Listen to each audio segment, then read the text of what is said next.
स्वागत है आपका हमारे YouTube चैनल पर। जैसा हमारा वायरोलॉजी का टॉपिक चल रहा था उसमें हम अभी तक पहुंच चुके हैं कल्टीवेशन ऑफ वायरस। ठीक, आज का टॉपिक बहुत इंपॉर्टेंट है आपके एग्ज़ाम के बिहाफ पे भी, जो आप कॉलेज में एग्ज़ाम देने जाएंगे। और इसके अलावा हम समझेंगे कि यहाँ कंपटीशन एग्ज़ाम में गवर्नमेंट जॉब के लिए सवाल क्या क्या पूछे जा सकते हैं। ठीक, तो सारी चीज़ों को समझेंगे डिटेल में, कंप्लीट वीडियो देखेंगे तो बेहतर समझ में आएगा। और इसका नोट्स आपको हमारे Telegram channel lab technologist Dinesh पर मिल जाएगा, तो टेलीग्राम चैनल को जरूर ज्वाइन करके रख लीजिएगा आप।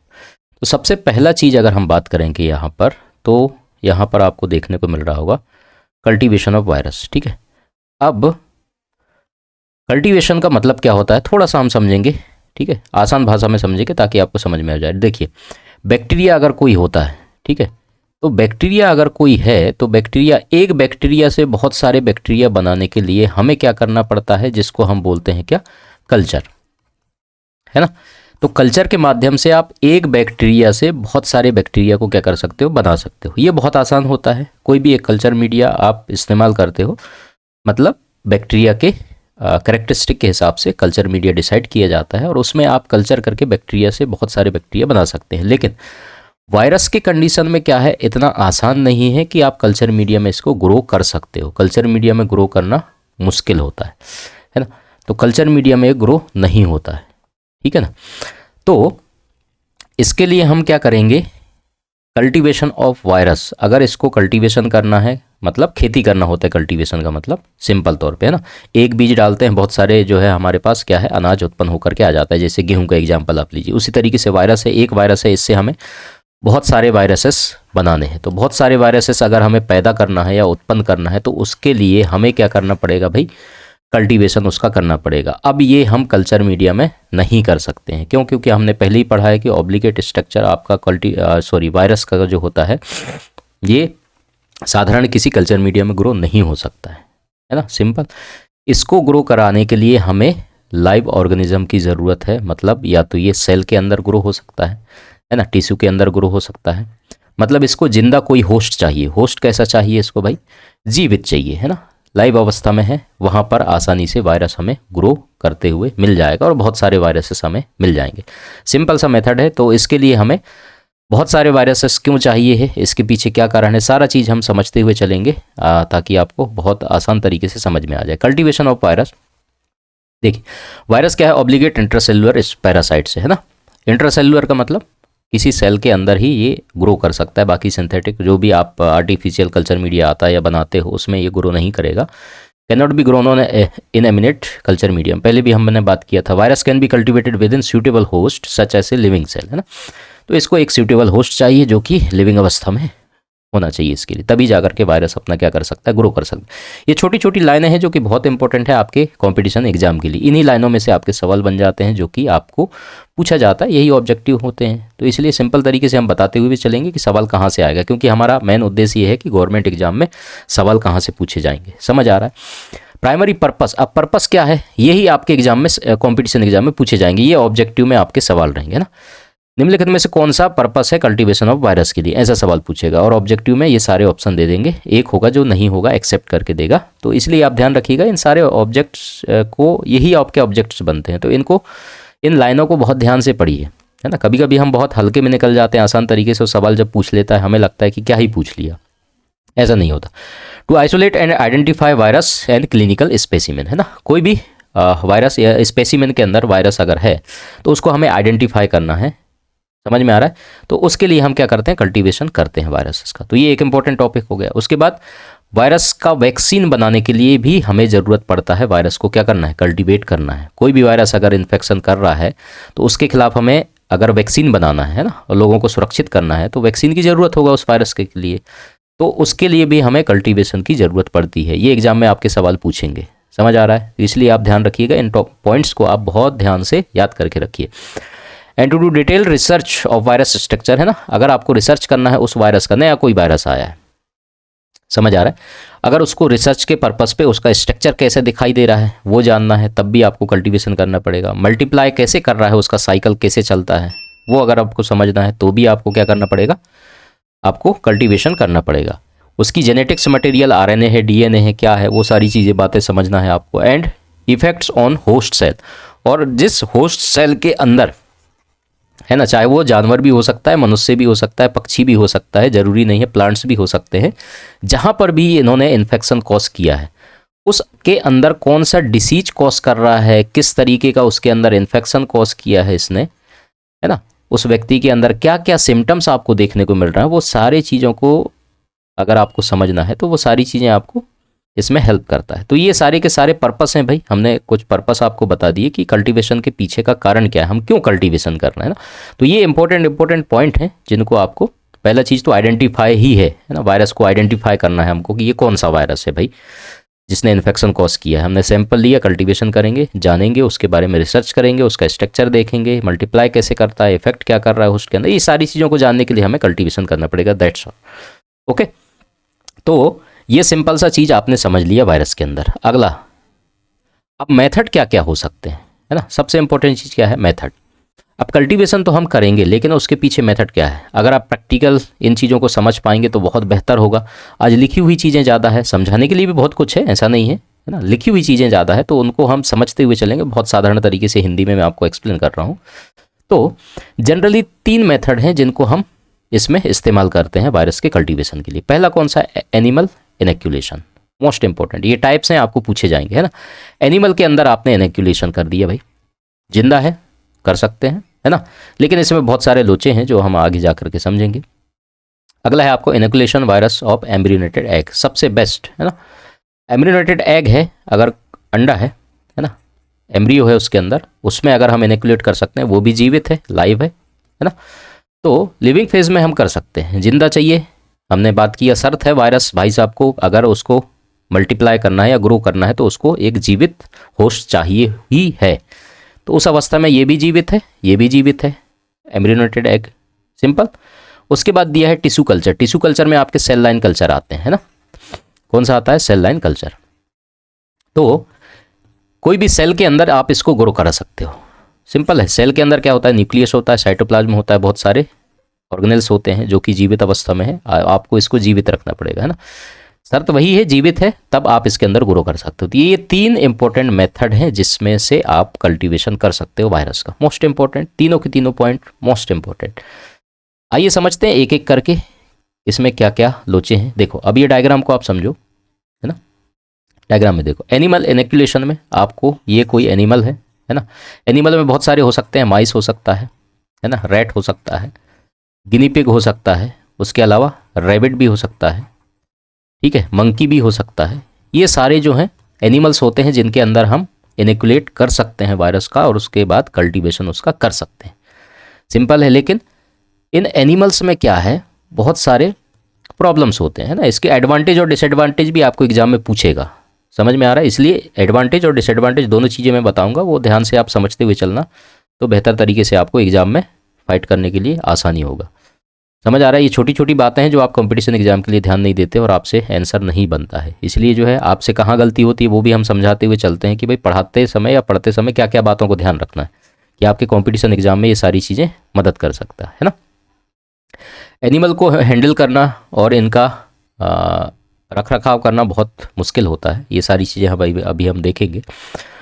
दूसरा जो बेस्ट मेथड है आपका कौन सा, एग वाला, है ना, ये एग इनोक्यूलेशन है। तो एग के अंदर आप अलग अलग रीजन होते हैं जिसके अंदर अलग अलग वायरसेस के लिए अलग अलग रीजन हमें चूज़ करना रहता है, उसमें हम इनोक्यूलेट करते हैं और कल्टीवेशन करते हैं वायरस का। उसी तरीके से हर जानवर में हर वायरस इनोक्यूलेट करके ग्रो कराना पॉसिबल नहीं होता, तो उसके लिए अलग अलग जानवर हमें इस्तेमाल करने होते हैं, तो वो भी एक डिसएडवांटेज है, ठीक है, और ये भी है।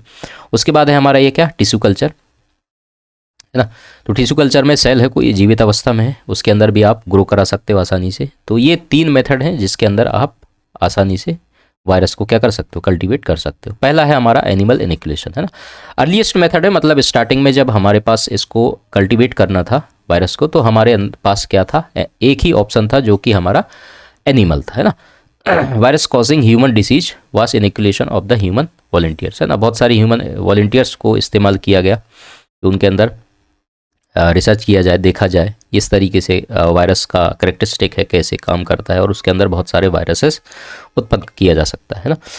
उसके बाद ये साइंटिस्ट है, रीड है, और उनके जो कलीग्स थे उन्होंने 100 used human volunteers for their Pioneer working of yellow fever, है ना। तो येलो फीवर का पहले इन्होंने शुरुआत किया था, रीड एंड उसके कलीग्स जितने थे उन्होंने 1900 में ह्यूमन वॉलंटियर्स के अंदर जो येलो फीवर होता है ना, तो उसका इनिकुलेशन किया था और वायरस का कल्टीवेशन किया था। अब जो सीरियस रिस्क इन्वॉल्व होते हैं उसके कारण ह्यूमन वॉलंटियर्स के अंदर इसका यूज करना, इस्तेमाल करना थोड़ा सा मुश्किल वाला बात है ना। तो इसके लिए जो है अदर मेथड इस्तेमाल किए जाते हैं जो कि हार्मलेस हैं, उनका इस्तेमाल वायरस के कल्टीवेशन के लिए किया जाने लगा है। तो अगर ह्यूमन के अंदर ही सारा रिसर्च करने लगें तो उतना पॉसिबल नहीं है ना कि वॉलंटियर आपको मिल जाए, और रिस्की भी होता है, समझ आ रहा है। तो वायरस है वो खुद अपने आप में एक खतरनाक चीज़ है, हर वायरस के लिए आप ऐसे नहीं कर सकते हो ना, कोई वॉलंटियर क्यों अपने आप जान जोखिम में डालेगा। तो ये एक बहुत बड़ा कारण है। तो इसके लिए जो है फिर अलग अलग एनिमल इसमें क्या है इस्तेमाल किए जाने लगे, है ना। तो अब जैसे लैंडस्टीनर एंड पॉपर है, तो इन्होंने 1909 में जो है मंकी का इस्तेमाल किया, है ना, आइसोलेशन ऑफ पोलियो वायरस के लिए। ये आपके एग्जाम के बिहाफ पे ये जितने इंपॉर्टेंट पॉइंट्स हैं ये इंपॉर्टेंट है ना। तो ये जो पॉइंट्स मैं आपको बता रहा हूँ ये सारे के सारे मोस्ट इंपॉर्टेंट है, ये आपके एग्जाम में कॉम्पिटिशन एग्जाम में पूछा जाएगा। तो मंकी के अंदर इन्होंने इस्तेमाल किया पोलियो वायरस में। और उसके बाद आपका due to the cost of risk handle monkey find only limited application in virology. तो आपको मंकी को हैंडल करना है ना, बंदर है भाई, कॉस्टली होता है, रिस्क होता है हैंडल करना उसको। तो ये सारे कारण से ये भी बहुत दिक्कत वाला बात है। उसके बाद थैलर ने जो है 1903 में यूज किया था वाइट माइस को and extended the scope of animal inoculation greatly, है ना। तो बहुत सारे स्कोप्स जो है, माइस छोटा जानवर है, आप आसानी से उसको पकड़ करके और उसके अंदर इनिकुलेट कर सकते हैं और ग्रो करा सकते हैं वायरसेस को। Mice are still the most widely employed animal in virology, है ना। तो माइस का जो है बहुत अधिक मात्रा में उपयोग किया जाने लगा वायरोलॉजी के अंदर आपके वायरस को ग्रो कराने के लिए, कल्टीवेशन कराने के लिए, है ना। तो कभी अगर एग्जाम में इनमें से कोई सा भी पॉइंट आपके एग्जाम में पूछा जाए कॉम्पिटिशन एग्जाम में, तो आपको याद रहना चाहिए, मोस्ट इंपॉर्टेंट पॉइंट्स हैं ये। अगला देख लेते हैं हम, viruses which are not cultivated in embryonated egg and tissue culture are cultivated in laboratory animal such as mice, guinea pig, hamster and rabbits are used, है ना। ये सारे जानवरों के नाम मैंने बता दिया था जिसको आप एम्ब्रियोनेटेड एग में ग्रो नहीं कर सकते हो और टिश्यू कल्चर में भी ग्रो नहीं कर पाओगे, तो उसके लिए आपको एनिमल इनिकुलेशन की ज़रूरत पड़ेगा। उसमें से कौन कौन से एनिमल हैं आपके, माइस हैं, गिनी पिग हैं, ये सारे के सारे एनिमल्स मोस्ट इंपॉर्टेंट है जो कि परफेक्ट होते हैं वायरस को कल्टीवेशन करने के लिए। एग्जाम में भी आपको पूछा जा सकता है, इसलिए आप इन जानवरों के नाम जरूर याद रखिएगा, है ना। The selection of animals should be healthy. Condition क्या है, आप अगर सेलेक्ट कर रहे हो एनिमल्स को तो वो हेल्दी होना चाहिए, कोई रोग वगैरह उसके अंदर नहीं होना चाहिए, free from any communicable disease, है ना, कोई भी कम्युनिकेबल डिसीज उसके अंदर नहीं होना चाहिए। माइस लेस देन 48 आवर ओल्ड, है ना, 48 आवर ओल्ड होनी चाहिए, आर मोस्ट कॉमनली यूज्ड, जो कि इस्तेमाल किए जाते हैं। माइस को अगर इस्तेमाल करना है तो एक बहुत बड़ा अपने आप में एक पॉइंट्स है जो कि शर्त रखी गई कि भाई 48 आवर ओल्ड होनी चाहिए। तो ये भी आपके एग्जाम के बिहाफ पे इंपॉर्टेंट होते हैं। ये छोटी छोटी लाइनें हैं ना जो आपके यूनिक चीज़ें होते हैं जहाँ से एग्जाम में आपको सवाल पूछा जाता है। फिर हमें लगता है एग्जाम में सवाल कहाँ से पूछ लिया गया है ना। Mice are acceptable toga virus and Coxsackie virus which are inoculated by intracerebral and intranasal route. अभी हम देखेंगे कि कौन कौन से रूट से हम वायरस को इनोकुलेट कर सकते हैं एनिमल्स के अंदर, है ना। जो माइस की बात किया है यहाँ पर, टोगा वायरस और कॉक्स वायरस के लिए यहाँ पर इनोकुलेट करोगे इंट्रासेरिबल और इंट्रानेजल, इस थ्रू से बेस्ट माना जाता है कि आप इसके अंदर इनोकुलेट करा सकते हो। अब ये क्या चीज़ें हैं ये समझेंगे। देखो ये चूहों हैं जो आपके एनिमल हैं ना, ये सारे एनिमल्स के नाम मैंने बता दिया था, गिनी पिग, रैट, माइस और आपका मंकी। ये मोस्ट इंपॉर्टेंट एनिमल्स हैं जिनके अंदर आप क्या करा सकते हो, ग्रो करा सकते हो वायरस को या कल्टीवेट करा सकते हो, है ना। अब देखो इनोकुलेशन कराना है वायरस एनिमल में, अब इसके प्रोसीजर क्या है। अब देख लीजिए, एनिमल हमारे पास आ गया, तो एनिमल में डिफरेंट रूट है, एग में भी हम देखेंगे डिफरेंट रीजन है जहाँ जहाँ पर हम वायरस को कल्टीवेट करेंगे। अब यहाँ पर अगर इनोकुलेशन करेंगे माइस, है ना, डिफरेंट रूट है, तो इसके लिए आप समझो इंट्रासेरिब्रल है, सबक्यूटेनियस है, इंट्रापेरिटोनियल है या फिर इंट्रानेजल है ना।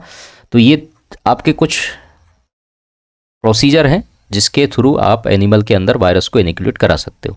अभी हम डायग्राम में देखेंगे इंट्रा सेरेब्रल, सेरेब्रल का मतलब समझ में आ रहा है ना, सेरेब्रल में क्या है आपका CSF है ना, तो हेड वाला रीजन होगा, सबक्यूटेनियस है, उसके बाद इंट्रा पेरिटोनियल है या इंट्रा नेजल, नेजल मतलब नोज, तो ये आप देख सकते हो यहाँ पर हेड के पास है ना, उसके बाद ये स्किन में इस तरीके से पकड़ा हुआ है देखो एनिमल को। ये पूरा प्रोसीजर है जो आपकी किताबों में लिखा होगा है ना, तो प्रोसीजर कभी लिखने को बोलेगा तो ये प्रोसीजर आपको लिखना पड़ेगा है ना।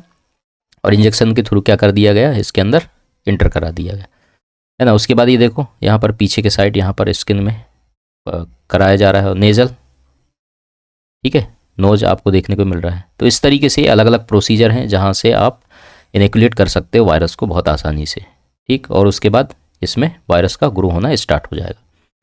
अब जब इनोकुलेशन हो गया वायरसेस का, तो वायरस मल्टीप्लाई करेगा होस्ट के अंदर और डेवलप होगा, डिसीज डेवलप करेगा है ना। Animal are observe symptoms and disease, उसके बाद आप क्या करोगे, एनिमल को ऑब्जर्व करोगे, उसके अंदर सिम्टम्स क्या हैं, डिसीजेस कॉज हो रहे हैं, डेथ हो रहा है, तो ये सारी चीज़ें आप देखोगे। Then the virus is isolate, virus को आइसोलेट करोगे, प्यूरिफाइड करोगे from the tissue this animals है ना, उस टिश्यू के एनिमल्स के टिश्यूज़ के अंदर से आप वायरस को क्या करोगे, आइसोलेट कर दोगे और उसको प्यूरिफाई करोगे, simple. Live inoculation was first used human volunteers of the study of yellow fever, ये आप याद रखिएगा है ना। लाइव इनोकुलेशन जो है ह्यूमन के अंदर येलो फीवर का वायरसेस का किया गया था, तो ये इंपॉर्टेंट हो जाता है आपके एग्जाम के बिहाफ पे, सिंपल है। आगे चलते हैं, एडवांटेज क्या क्या है, देखो ये आपके एग्जाम में पूछे जा सकते हैं। एडवांटेज एनिमल इनोकुलेशन के कि डायग्नोसिस और pathogenesis are inoculation clinical symptoms are determined, production of antibodies can identify, animal में आप करोगे तो एंटीबॉडीज आपको मिल जाएंगे, क्योंकि वायरस कोई भी फॉरेन पार्टिकल अंदर गया है ना, तो उसको हम एंटीजन बोलते हैं। जब वो अंदर जाएगा तो उसके खिलाफ आपका क्या है, इम्यून सिस्टम एंटीबॉडीज बनाएगा, तो एंटीबॉडीज एक आप तो मिल जाएगा है ना, जो कि मोस्ट इंपॉर्टेंट चीज़ है।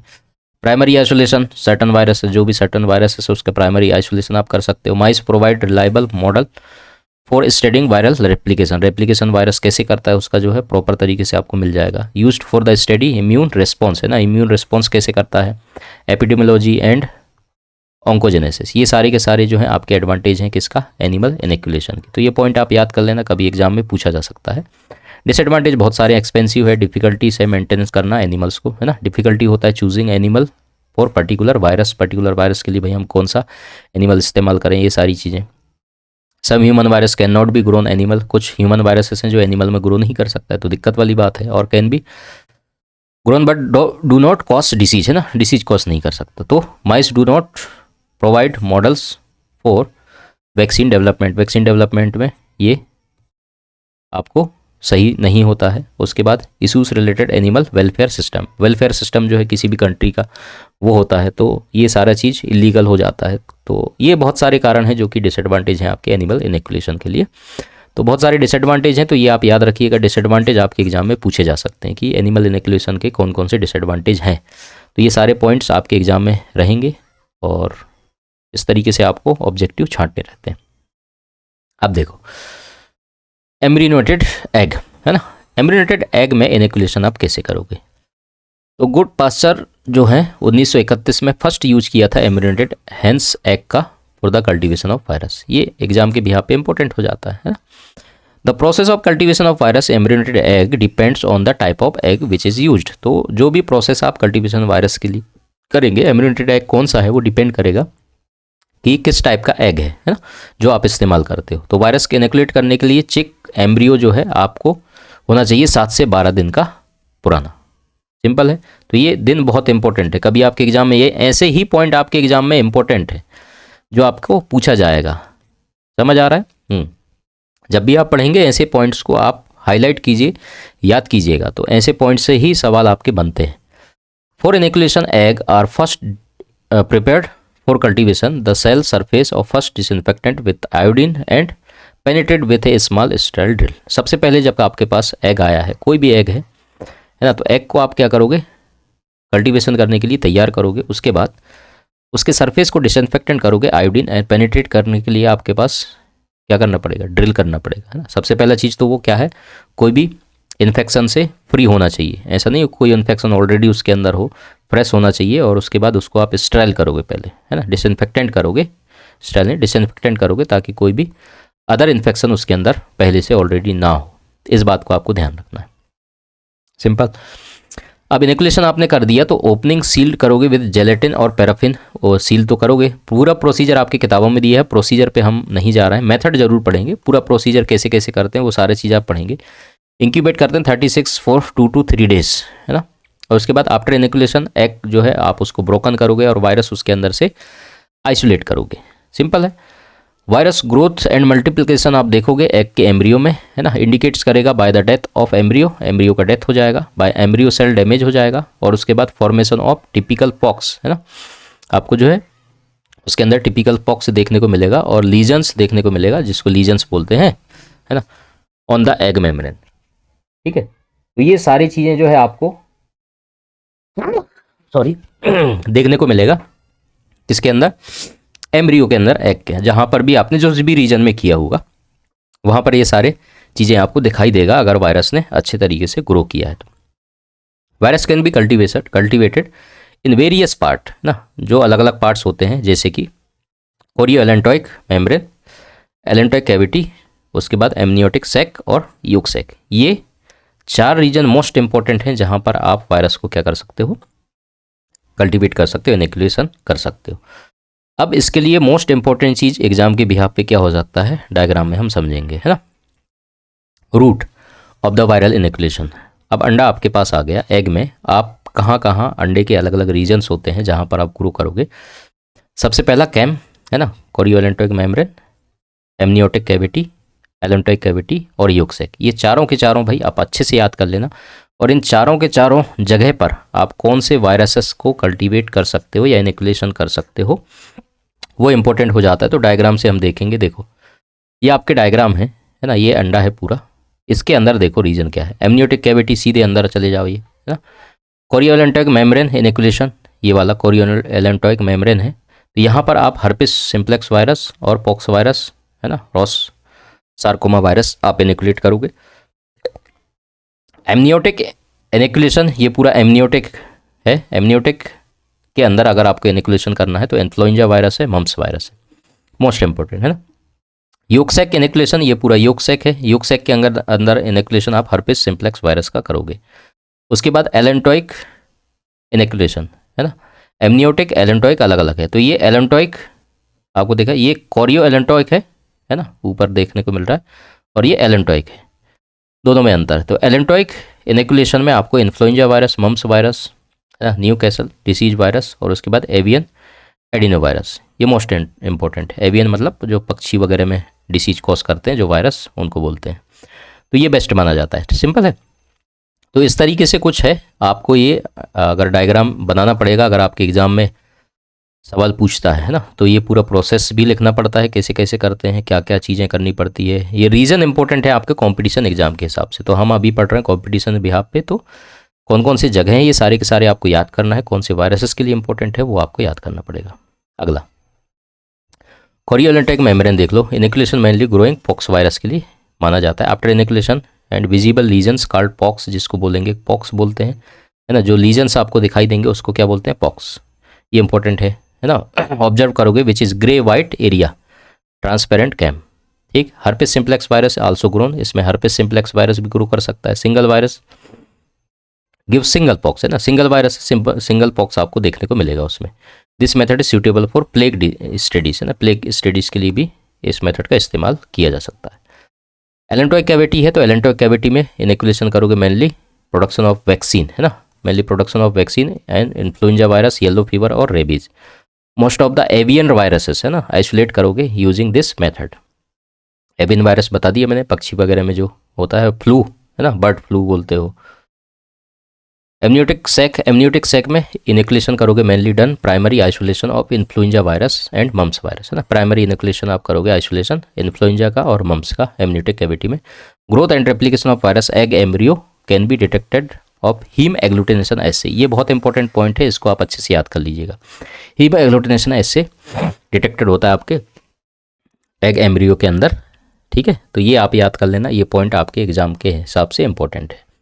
अगला है यूकसैक इनोकुलेशन। यूकसैक इनोकुलेशन सिंपलेस्ट मेथड होता है जो कि ग्रोथ और मल्टीप्लिकेशन वायरस के लिए इंपॉर्टेंट हो जाता है। It is inoculated for cultivation of some viruses and some bacteria. ये मोस्ट इंपॉर्टेंट लाइन है। ऐसे जो चीज़ यूनिक होते हैं ना, वही यूनिक लाइन आपके एग्जाम में पूछे जाते हैं। बैक्टीरिया कौन सी? क्लैमाइडिया और रिकेट्सिया। सिंपल है, तो इसको भी आप इसके अंदर इनोकुलेट कर सकते हैं, है ना। Immune interference mechanism can be detected is most of avian viruses. जो आपके एवियन वायरसेस है उसका तो मैंने बता ही दिया, फ्लू कॉज करते हैं जो, उनके लिए, है ना। अगला क्या है?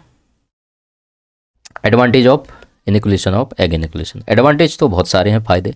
वाइडली यूज्ड मेथड है आइसोलेशन ऑफ वायरस ग्रोथ करने के लिए। आइडियल, है ना, substrate for the viral growth and replication. Isolation and cultivation of many avian, जो फ्यू मेमेलियन वायरसेस भी होते हैं उनको भी आप कर सकते हो। बाकी एवियन के लिए तो है ही है मोस्ट इंपॉर्टेंट। जितने भी एवियन वायरसेस हैं उनको सारे को आप इनमें अच्छे तरीके से ग्रो करा सकते हो। कॉस्ट इफेक्टिव होता है, मेंटेनेंस करना बहुत आसान हो जाता है। सबसे बेस्ट तो यही है, ये वाली लाइन, है ना। एनिमल को इतना आसान नहीं होता है, लेकिन एग है, एग को आप आसान तरीके, सस्ता भी है, आसानी से मैनेज भी कर सकते हो, हैंडल भी कर सकते हो प्रॉपर तरीके से। लेस लेबर नीडेड, है ना, ज़्यादा लेबर की ज़रूरत नहीं है। एम्यूनेटेड एग आर रेडली अवेलेबल, सब जगह आपको आसानी से मिल सकता है, मुश्किल नहीं है इसके लिए, है ना। They are free from contaminating bacteria and many viruses, है ना, ये फ्री हो सकते हैं आपके बैक्टीरिया और वायरस से। Widely used method grow viruses some vaccine production, है ना, कुछ वैक्सीन प्रोडक्शन के लिए भी बेस्ट होता है। तो ये सारे आपके एडवांटेज हो गए, सॉरी इसका एग इनिकुलेशन का। तो ये एडवांटेज तो आप पढ़ ही लेना, बहुत इंपॉर्टेंट है। अगला है disadvantage of inoculation into embryonated egg. Disadvantage क्या है? Site inoculation for various with different viruses. अब अलग अलग वायरसेस के लिए अलग अलग साइट जो हमने बताया था, है ना, एग के अंदर, वो थोड़ा सा डिफिकल्ट होता है। That is each viruses have different site for their growth and replication, है ना। अलग अलग वायरसेस के लिए अलग अलग साइट की ज़रूरत होगा ग्रो कराने के लिए, तो वो थोड़ा सा डिफिकल्ट होता है। तो ये एक ड्रॉ है और डिसएडवांटेज इसको आप बोल सकते हो।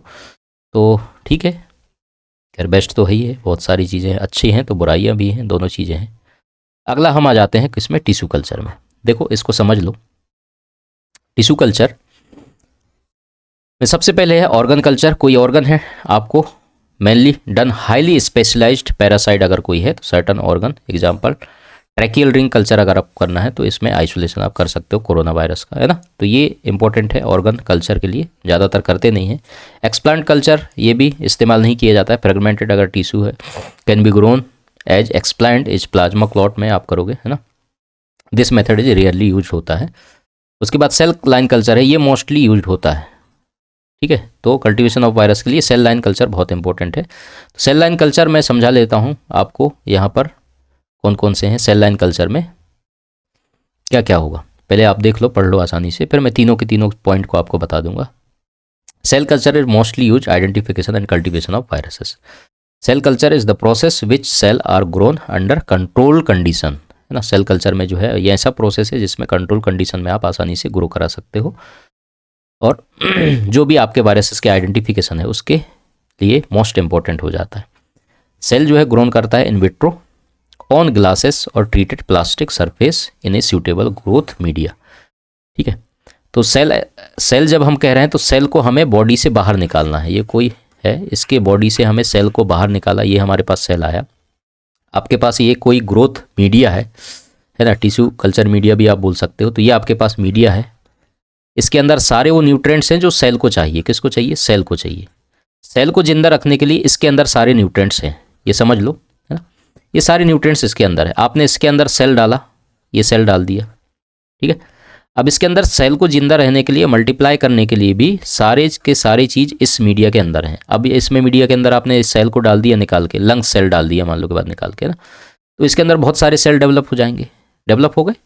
तो ये प्रॉपर सेल, आपको बहुत सारे सेल मिल जाएंगे वायरसेस को ग्रो कराने के लिए। अब यहाँ से आपके पास वायरस आया, इस वायरस को आपने इसके अंदर डाल दिया। अब जब वायरस डालोगे तो वायरस को सेल मिल गया, जीवित अवस्था है। यहाँ पर जा कर के आपका बहुत सारा वायरस जो है क्या हो जाएगा? ग्रो हो जाएंगे। सिंपल है। तो इस तरीके से जो है सेल लाइन कल्चर किए जाते हैं। अब इसके अलग अलग चीज़ें हैं जो आप अभी हम समझाएंगे। तो एट फर्स्ट ग्रोथ मीडियम यहाँ पर देख लो, usually balanced salt solution containing 30 amino acids, sugar, protein, salt, calf, serum, buffer, ये सारे के सारे जो हैं आपके यहाँ पर रखे जाते हैं ना, ठीक है। उसके बाद on incubation cell divide and spread out the glass surface to form a confluent monolayer. तो वही चीज़ जो मैं यहाँ पर आपको समझाया है, तो ये बहुत लंबा चौड़ा लाइन लिखा हुआ है, मैं सिंपल तरीके से यहाँ पर आपको समझा दिया है, एक बार और समझा दूंगा, है ना। देखो टाइप ऑफ सेल कल्चर, तो सेल कल्चर के टाइप्स हैं यहाँ पर। तो based on the origin and the chromosomes property of the tissue culture classified 3 type.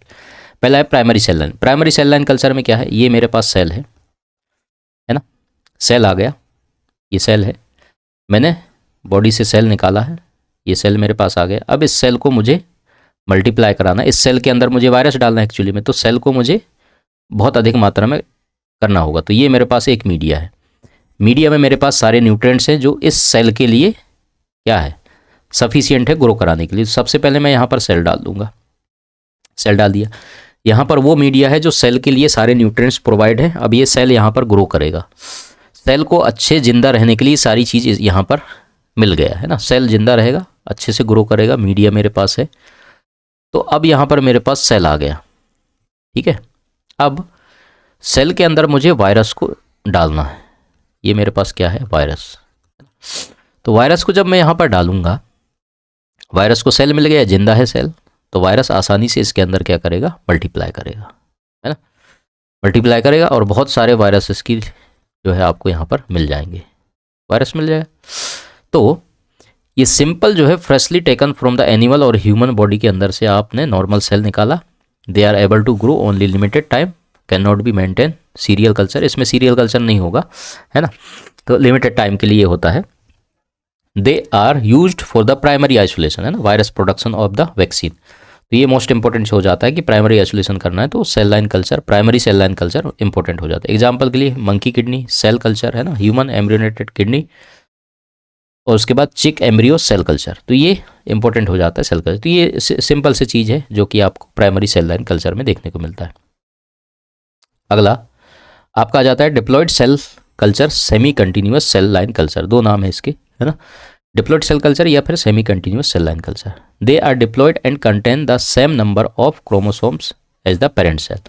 They can be subculture up to 50 times by serial transfer following senescence and the cell strain is lost. अभी मैं समझाऊंगा इसको। They are used for the isolation of some fastidious viruses and production of viral vaccine. तो यहाँ पर भी आपको जो है वायरल वैक्सीन के लिए इस्तेमाल कर सकते हो। Example human embryonic lung strain, rhesus embryo cell strain. अब देखो समझो, यहाँ पर देखो वही सेम प्रोसीजर होगा। ये सेल है, सेल आया, ये आपके पास मीडिया है ना, यहाँ पर आपने सेल डाल दिया, सेल यहाँ पर ग्रो हुआ, है ना। एग्जाम्पल यहाँ पर दिया है ह्यूमन एम्ब्रियोनेटेड लंग स्टेन या फिर रीसस एम्ब्रियोनेटेड सेल स्टेन। तो आप क्या करोगे, यहाँ पर अभी वायरस नहीं डालोगे, है ना, इसको हम सब कल्चर करेंगे। ये तो प्राइमरी सेल लाइन कल्चर था, डायरेक्ट आपने वायरस डाल दिया। अब वायरस नहीं डालोगे यहाँ पर, इसका सब कल्चर करोगे। दूसरा आप एक मीडिया लोगे, यहाँ पर आपने इसका सब कल्चर कर दिया, है ना, तो यहाँ पर भी एक हो गया।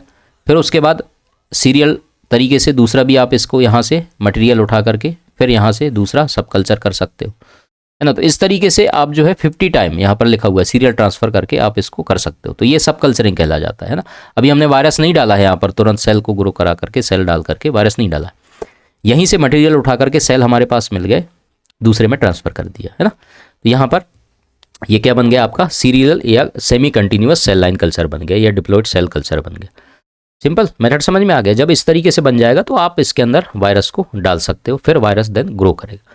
तो ये एक मेथड हो जाता है जिसको आप डिप्लॉयड सेल कल्चर या semi continuous cell line culture बोलते हो। दोनों चीज़ आपको समझ में आ गया, आई होप समझ में आ गया होगा। अब देखो continuous cell line culture, continuous cell line culture they are derived from cancer cell, है ना, ये जो है कैंसर सेल में मोस्ट इंपॉर्टेंट है। They can be serially cultured so named as continuous cell line culture. Cell line continuous cell line culture क्यों बोलते हैं, क्योंकि कैंसर सेल जो है इसका मल्टीप्लिकेशन बहुत तेज़ी से होता है, स्पीड में होता है ना, बिल्कुल कंटिन्यूअस होता रहेगा।